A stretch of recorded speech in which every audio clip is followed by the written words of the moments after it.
Please subscribe to my channel. Share different movies and videos every day. Come nightfall, we'll be rid of this plague and counting our share of the plunder!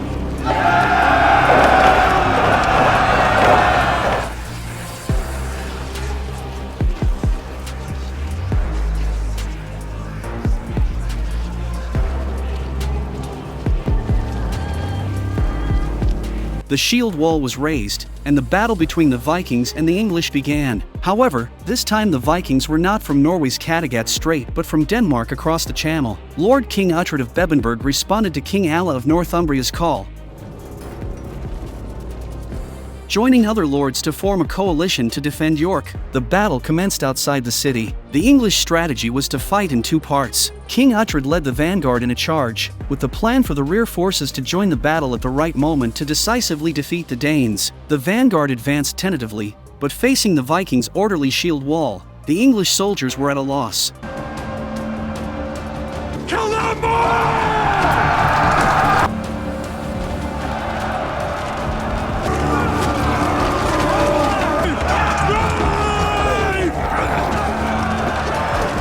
They tried to thrust their swords into the gaps of the shield wall to kill the enemy, but this method had a very low success rate. On command from Viking leader Ubba, the shield wall began to retreat. Seeing the Vikings retreat, the English soldiers, brimming with confidence, attempted to pursue an attack, charging onto the battlefield.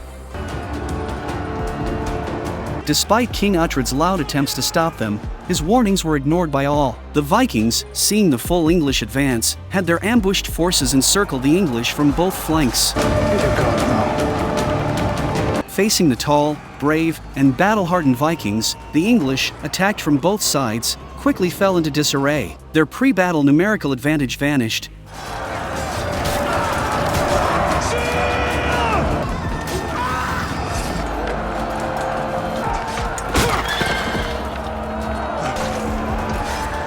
And King Uhtred was pierced by a sword. At that moment, a young boy rushed out, holding a shield and a short sword, clad in armor. This boy was named Uhtred, the youngest son of King Uhtred. Seeing his father killed, he charged onto the battlefield to avenge him. However, no matter how brave, he was no match for an adult, especially a strong Viking warrior. Earl Ragnar, after breaking Uhtred's sword with a single blow, intended to ignore him, but Uhtred stabbed at his leg with the broken sword. Earl Ragnar admired Uhtred's courage and ferocity, so he knocked him out and took him captive. Uhtred went from being a lord's heir to a slave. Uhtred's original name was Osbert. As the second son of the lord, he was not qualified to inherit the lordship. His father was always very strict with him, and there was a reason he was called Uhtred. This story begins when Danish Vikings appeared on the shores of Beberg. At that time, the Vikings had already occupied York, and those appearing at Beberg intended to head to York as well. But wherever the Vikings went, they would plunder. Thus, the Lord of Beberg sent his eldest son, Uhtred, to scout the enemy. He warned his son not to act impulsively and not to reveal himself, but Uhtred was impulsive by nature.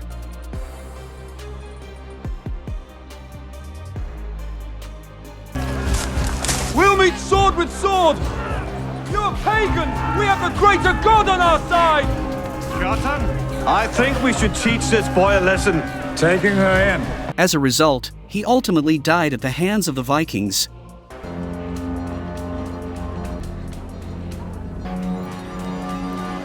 Thus, the Lord had Osbert baptized by Father Biaka to inherit the name Uhtred. Uhtred was resilient, maintaining his strong character even as a slave. This was why Earl Ragnar, a Danish Viking, brought him back. Along with Uhtred, a young girl named Brita also became a slave. Ragnar's daughter was about the same age as them, so the three often played together. One day, while playing in the woods, they encountered Sven. Sven was the son of Kjartan, one of Ragnar's men, and he was naturally cruel and vicious. Under Viking law, slaves could be killed at will, so when Uhtred saw Sven wielding a real sword, he quickly took Brita and ran. But Sven didn't chase them. Instead, he turned his attention to Ragnar's daughter. Fortunately, Uhtred returned to stop Sven. However, Ragnar soon learned of the incident. After hearing what happened, he took Uhtred to Sven's home. Sven, come out here.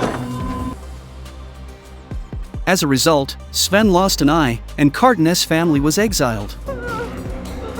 After this incident, Ragnar grew even fonder of Uhtred, but Vikings still valued gold and silver more. After learning that Uhtred was the heir to the throne, they wanted to use him to exchange for a ransom from the British. Uhtred's uncle had become the Lord of Beberg, but he still couldn't accept Uhtred. When Father Biaka learned of this, he secretly told Uhtred not to return to Beberg. If Uhtred went back, he would face death. He advised Uhtred to go to Wessex, as it was safer there, but this was not something Uhtred could decide. Just as the deal for 200 silver coins was about to be made, Ragnar spoke a few words to Ubba, and the transaction was immediately cancelled.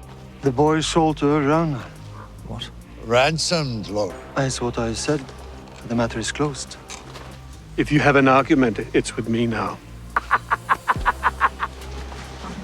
In this way, Uhtred belonged to Ragnar and was renamed Uhtred Ragnarsson. I agree, I may have been robbed, but we like you, boy. We're going to keep you. Does this mean I'm a Dane? It means you're Uhtred Ragnarsson. You're a son to me now.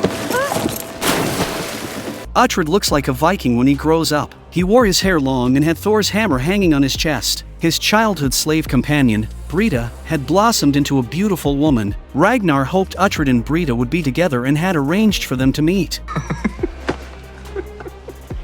Why not? Just thought in order to be a real Dane, I had to marry a Dane. Come on. I love you like I love young Ragnar. That evening, Uhtred rode his foster father's horse to the designated meeting place.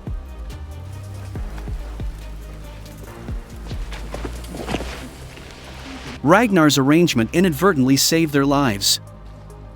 Carden, who had been exiled by Ragnar, launched a surprise attack on Ragnar's family. They poured oil around Ragnar's house and sealed the doors. Fire! Hurrah! Light up! Strike this one! The house was set ablaze, and while some managed to break through the doors, everyone except Ragnar's daughter, who was captured, was killed. Earl Ragnar's father, hit by an arrow, retreated inside. At that moment, only 3 people remained in the house. Earl Ragnar's wife handed him a dagger, and he understood what it meant.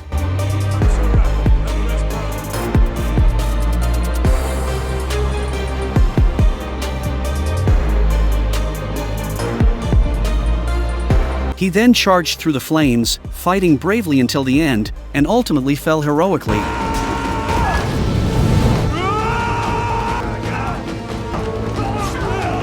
When Uhtred returned home, Ragnar had already fallen. Seeing Ragnar down, Uhtred was in deep anguish, but he couldn't act recklessly, as the enemy was numerous, and charging in would be suicidal. Yet he couldn't do nothing. He spotted a familiar figure in the crowd, one of his uncle's men. He decided to take out this man first to ease his anger. As he moved, Thyra saw Uhtred. She wanted to call out to him but feared exposing his presence. In the end, they missed each other.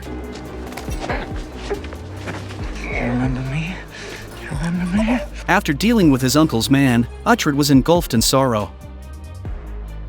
His father was killed, and now Ragnar, who raised him, was also killed. Uhtred was lost in thought, unsure of where to go next.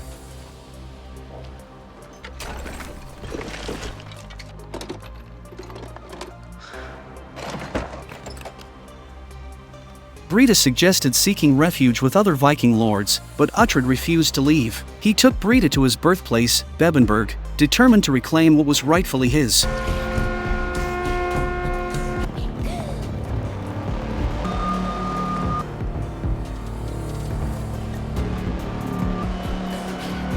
I am Uhtred of Beberg, and I shall take what is mine.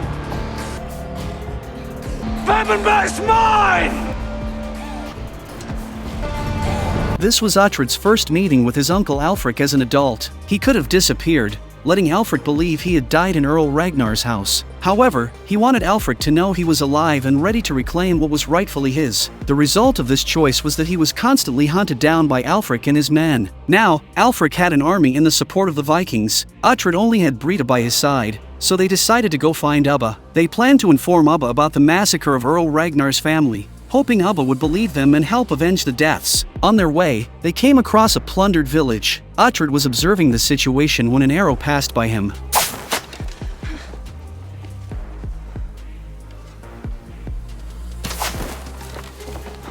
An archer emerged, ready to shoot Uhtred again. Brita appeared behind the archer and took him down with an axe. From the archer, Uhtred received bad news. Someone had already blamed him for the massacre of Earl Ragnar's family. The reason is reasonable. That is, Uhtred has been lurking beside Ragnar waiting for an opportunity to avenge his father. This is the consequence of his impulsive appearance. He knows nothing. I doubt he'll even remember you. He will believe the story that he hears first and he will kill you.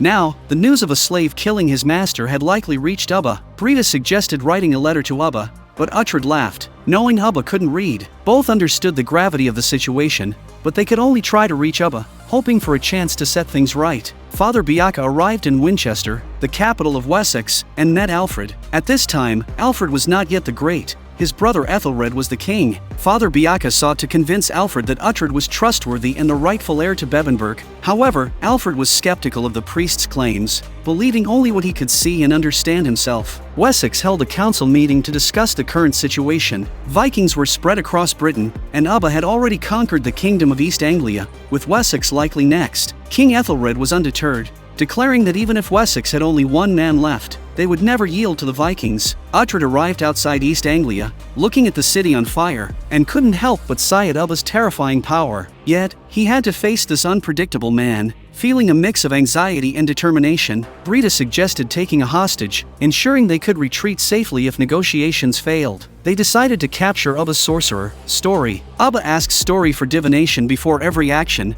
which shows how important Story is to him. The two set their plan into motion, with Uhtred pretending to capture a slave to present to Story.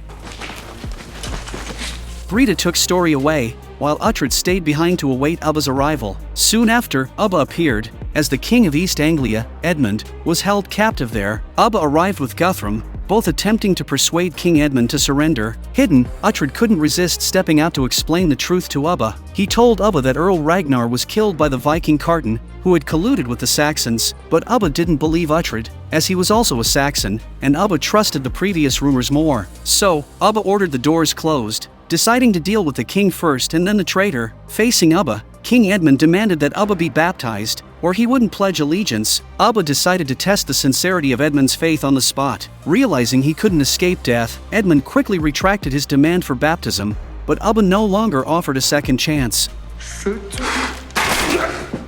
Next, Ubba's target was Uhtred. Uhtred knew danger was near, but he didn't flinch. Ubba suspected Uhtred of spying, even though Uhtred claimed to worship Odin. So, Ubba decided to let Odin determine Uhtred's fate. If Odin will protect you from the Earl. In a critical moment, Uhtred quickly revealed he had kidnapped Story and threatened Ubba that if he died, the sorcerer would too. Story was too important to Ubba, so he had no choice but to release Uhtred in exchange for the sorcerer. As he left, Ubba warned Uhtred that he would personally deal with him one day. Did he hear you? Uhtred.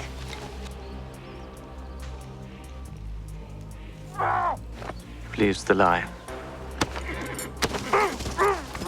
He believes that I killed Ragnar. Uhtred and Brita were now completely isolated. Brita suggested finding young Ragnar, but he was far away in Ireland. At this time, they could not go to Ireland at all. They arrived at a small village, where Uhtred sought out a blacksmith to forge a weapon for 8 silver coins.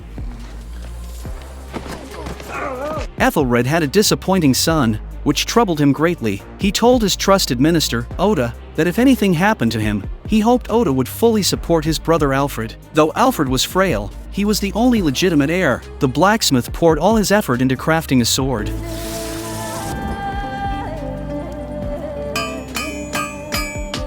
Uhtred had agreed to pay 8 silver coins but ended up giving the blacksmith 10. The blacksmith also informed him that at least 5 people had inquired about him. Uhtred immediately became alert. His whereabouts exposed, Saxons and Vikings quickly arrived. The two split up, with Uhtred surrounded by 2 men. Brita knocked one down, and Uhtred swiftly defeated the other. Brita was then cornered, but Uhtred came to her rescue and quickly dispatched the enemies.